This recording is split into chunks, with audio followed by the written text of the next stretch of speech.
I'm Mark Unger, producer of Roundtable. Because we find this presentation so special, we really would like for you to see this. Please watch.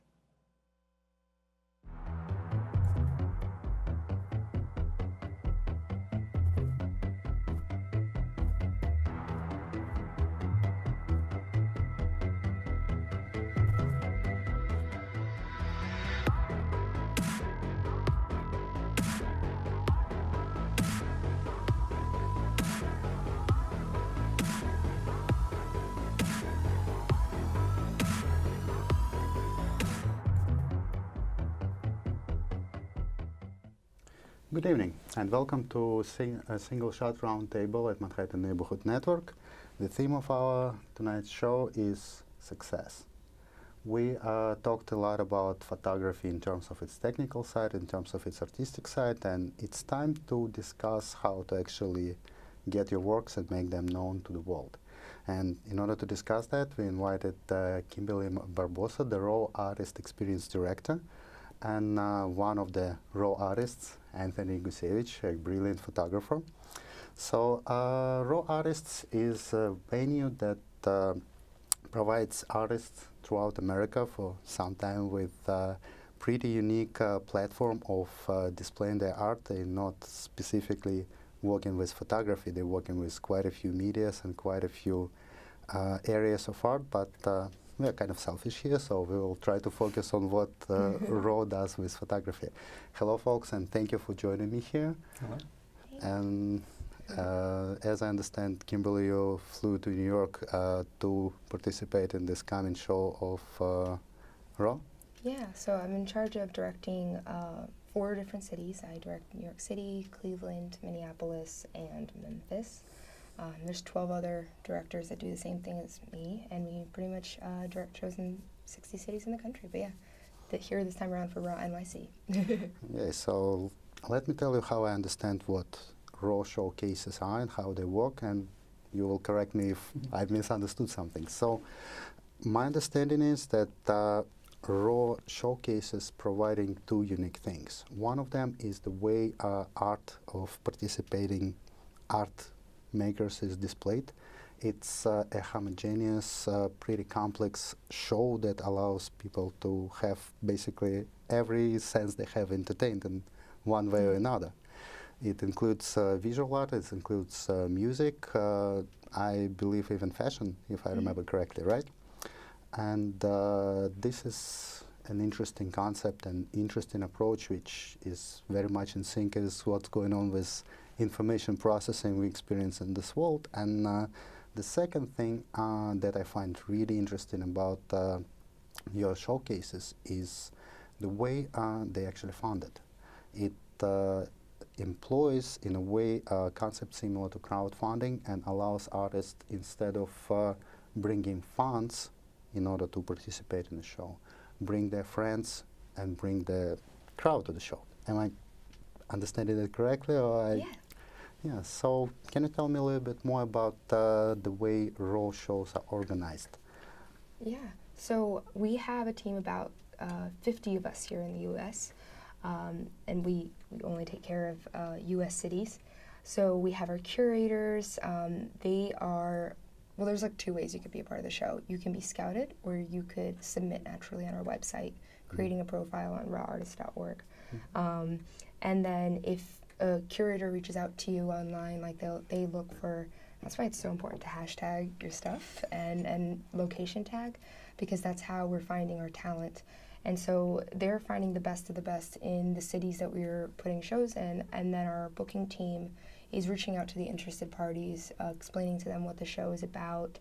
And it's kind of like a little interview, making sure that, you know, it's a good fit, they're a good fit for us, we're a good fit for them, because it isn't for everyone. And then if they are our target, they're emerging, they're trying to get this type of exposure and be in this environment, because it's very different from like a white wall gallery type show. Absolutely. It's a very different vibe. And if that sounds great to them, then, you know, they create the profile. Their profile will be live on our website, and they can start selling tickets to their profile for the show. Every artist sells 20 tickets to the show. what this does is, one, it helps fund the show so we can put it on, but it also guarantees an audience. I think that a lot, the music world, this is very common, a required amount of people that you have to bring, and it makes for not an empty crowd and a wasted production. But the greatest part is that it's kind of like everyone's sharing their little community, and now people who may have only, had a strong connection with 20 people are now getting in front of like hundreds of people. And that's what I find so incredible. Wow. The way you I can describe go it, on and on. I totally believe you can. Well, the way you describe it, it actually sounds like, in an interesting way, analog version of social network even. Yeah. Basically, Facebook or Instagram of physical world. Yeah. So you're bringing that concept back into physical world. This is very interesting.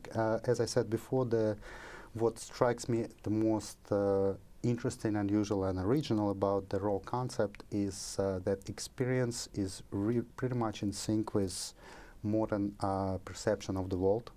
Basically, as we was actually speaking with Anthony before, people right now at one hand are overwhelmed with information, but on the other hand, they expect a lot of information. So when they come in a standard gallery environment, white walls or colored walls, and probably some performance going on in the corner, I wouldn't say that they get bored. They expect this to happen and they fine with it. But what you bring in is completely different level and different approach to environment, the vibe as you described it. So let's talk about vibe. What is the vibe of raw?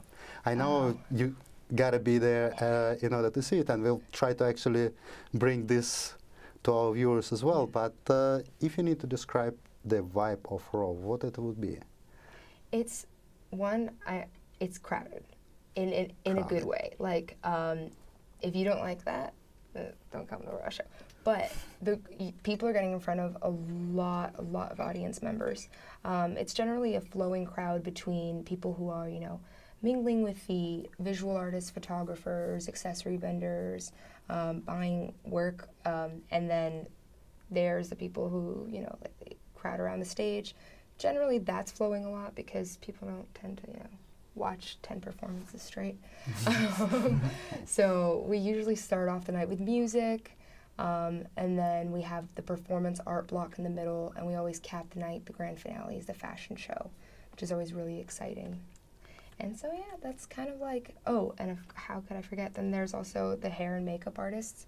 They usually set up, they'll come up with like a theme or, like a theme, and they get 3 to 5 models ready. And what we do is we'll have these 2 by 2 foot elevated pedestals, and the models will kind of stand there like statuesque, voguing statues, and people can walk by and look at that.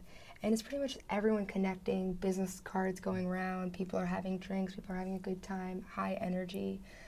And most of all, it's a diverse crowd, and that's what excites me a lot. I've seen people who are art lovers, are always going to our shows, and then you also see the people who are like, wow, I've never been to something like this, and this is the first time I'm buying a piece of artwork. It's so exciting to get to meet my community and do this, because they were just someone's best friend who was forced to come, encouraged to come, and then all of a sudden they're like, I just bought my first painting to put on my wall, and I think that's what's really cool about that. It really sounds like something moving. It definitely sounds like a huge amount of stimulation in every form going around, and something exciting to be part of. So the next logical question is, what are your criteria for choosing the artists? You mentioned that you don't take just about anybody who asks. You're actually selective about it. So what is the process? What is the criteria? How you choose who you want to see on your show? That's a really good question. I think we don't have there's definitely a range of talent and experience. We have people who have been doing shows, like they're career art show people. They barely talk to me. They're like, Kim, I got it. I do 50 shows a year. And that's something else about Raw, is we offer a lot of guidance to artists, because I would want to say about 50% of artists that we find online have never done a show before. and they're like, oh my God, I've only, showed my stuff online, and so. Well, as I understand, we actually have somebody exactly from that direction. And it's a first physical show of Anthony, even though he have quite a following in his online outlets. So how does it feel to have your very first show, and especially to have it with Raw? It's really exciting. I've been putting my work out there for months, and just on the hopes that something like this would bite, because I feel that the work that I put out there is unique and interesting and different, but you never know how the social world is going to take your stuff, and so it was a lot of that, and it's really scary. It's a big leap as an artist to just kind of be really vulnerable and just put yourself out there and just put all your work out there and not know what's going to happen, and play the the social media game of liking and following, and balancing that out and trying to get yourself out there but not selling yourself too much, things like that. Well, as I understand, vulnerability is one of the underlying motives of your art, and we can actually talk about it after the short break.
Back, and we was talking about Anthony's artwork and the underlying motive of it, which is vulnerability. So I was asking Anthony before what is the theoretical part of component of his art, and the visual is really beautiful, and now what I was told that it's actually about opening up and vulnerability. So would you want to repeat a little bit what I've heard?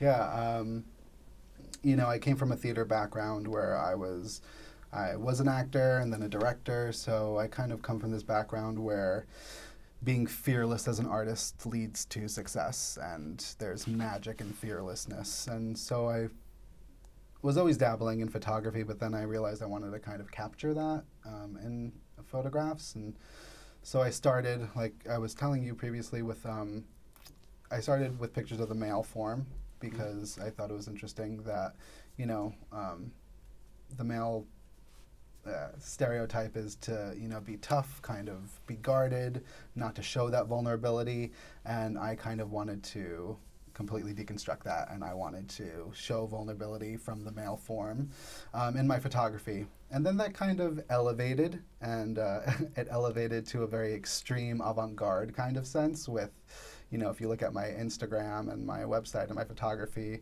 there's a lot of mess in it.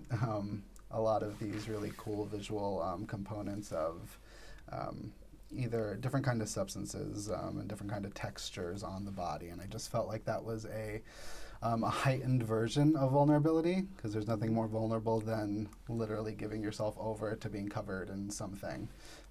So that's kind of what's behind it. So a lot about vulnerability. Yeah.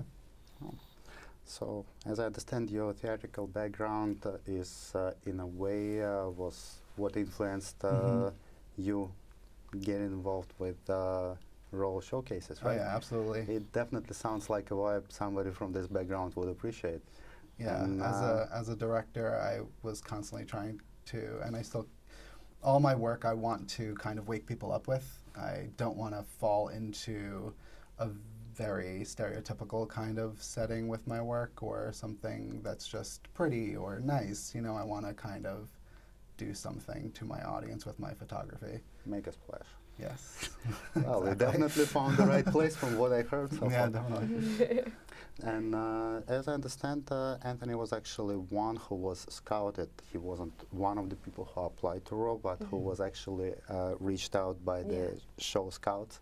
So, and Anthony is doing his first show with you, and I would imagine that probably it wouldn't be the last for sure. He does hope sound not. like it's exactly the perfect place for him. But can you tell me a little bit about those artists who started to work with RAW a little bit earlier and already achieved something with working with this Yeah, for beautiful sure. endeavor? So, I'll go into a couple of cool stories that I've heard, but I think that the best thing that I hear from artists, and especially returning artists, is that RAW, like signing up for the show, gives them a like, okay, this has forced me to, you know, kick myself in the butt, make, you know, get me to work, because now I have to create content. I have to reach out to 22 plus friends and family or random people to let them know, hey, I make art, like you should come be aware of it. And that whole practice and like kind of making you know, you have no choice to just go be home and making your art, or, you know, taking your photos. You have to get out there and tell people about it. That pushes people, and I'll have artists come back and be like, I'm going to do a show again because I haven't been doing it, and it's going to force me out there. And so we have Jamie Scholes, I hope I'm saying her name right, Jamie Scholes, who plays in the band Nylon Pink, and she did a show years back and reached out to us telling us, you know, how she was just doing videos at home, and that's the fascinating thing about the digital era, is that we put out so much content, we're active, but we're not really connecting with humans. And that this was so early that Heidi Laura, who's you know, CEO and founder of RAW, is the one who reached out to her, and she asked her mom. She played in the show. That show led her to getting asked to play at another gig that made her meet her band Nylon Pink, and they did have music on the Jersey Shore and MTV, VH1, like interviews with all these major magazines. That I'm out here so I can read them. But just like propelled her career to a whole other level, and now she's a full-time musician who makes money from what she always dreamed of doing, and was just doing in her room, making videos. So that's one that I think is really cool. And then bringing in, you know, I wanted a cool photographer story, and I wish I had a little more detail about it, but a Philly photographer got, I believe his name is John Rizzo, got an interview with National Geographic, and he said that it was due to the show. I don't know if it's someone who went to the show and saw him and connected him with National Geographic, if they were there, who knows.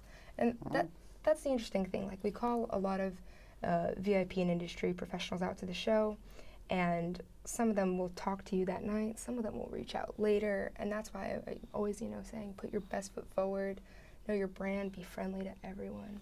Now, talking about putting your best foot forward, as we discussed before the show, you are actually doing a lot to help artists to do exactly that in terms of preparing for the show, in terms of advising them on their presentation and everything. So can you share some of this information, some of these guidelines, because this is what a lot of artists really need urgently in their career. They doing beautiful, they're creating beautiful artwork, but they have no idea how to present it and what to do with it, and especially what to do with these people who come into their booth. Yeah.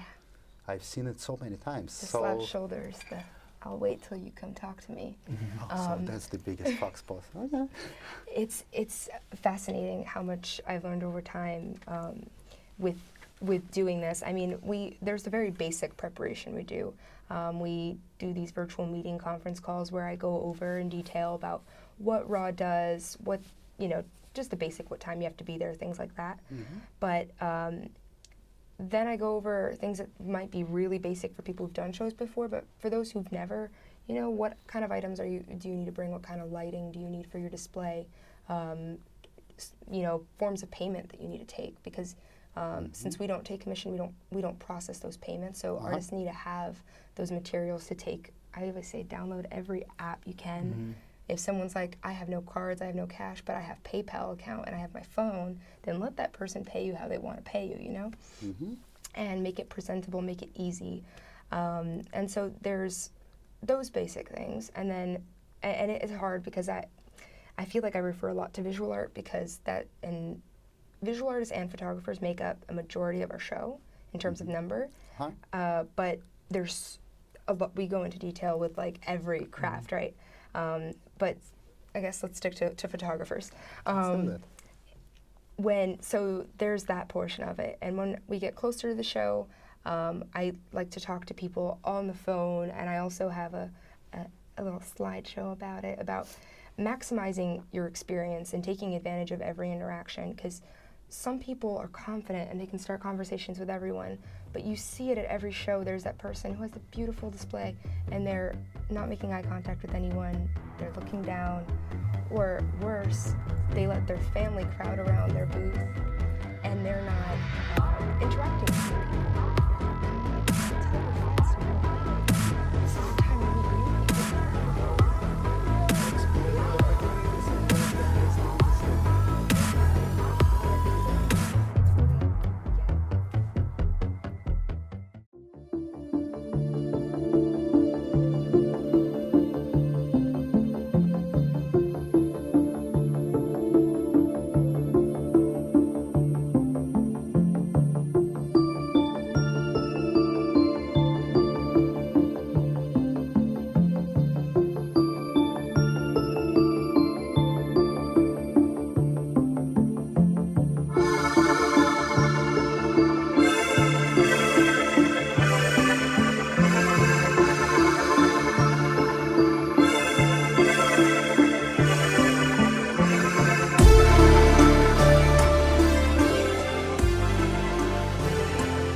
Alrighty, so we're back and it's our last 3 minutes. Our customary question to the guests to help our viewers with what they do artistically. And in this case, since both Ro and Anthony are so specifically savvy about using social media, I mean, I found the information about Ro first on social media, and Anthony was scouted because of his beautiful Instagram.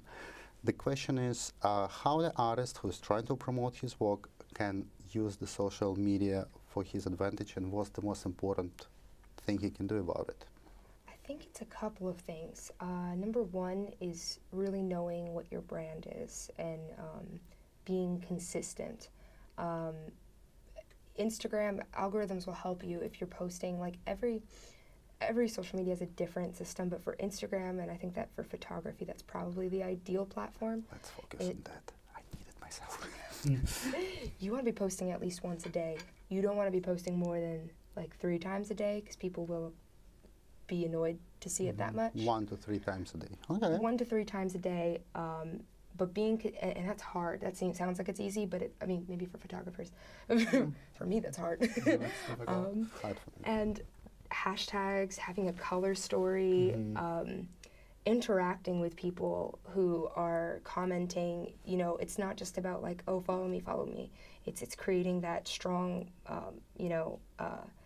bond with the people who are liking what you do.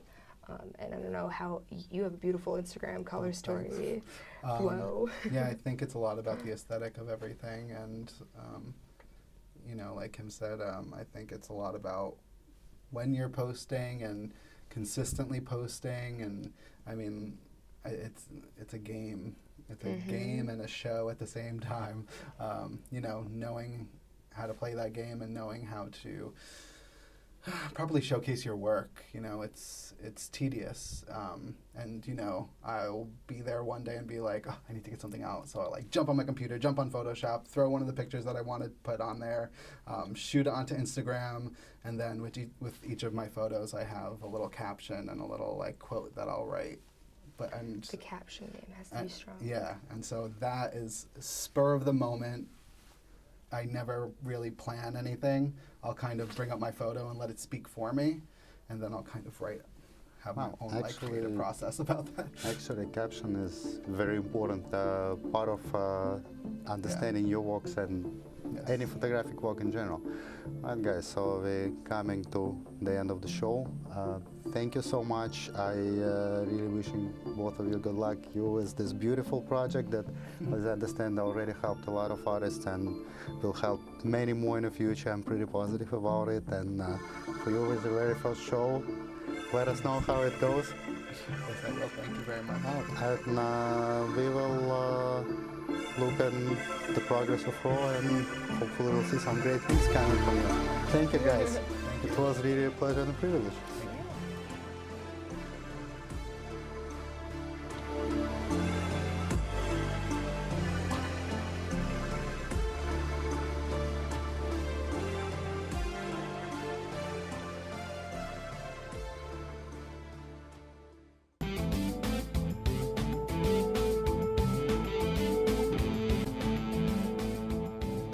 I hope you found that worth watching as much as I did. I'm Mark Unger for Roundtable.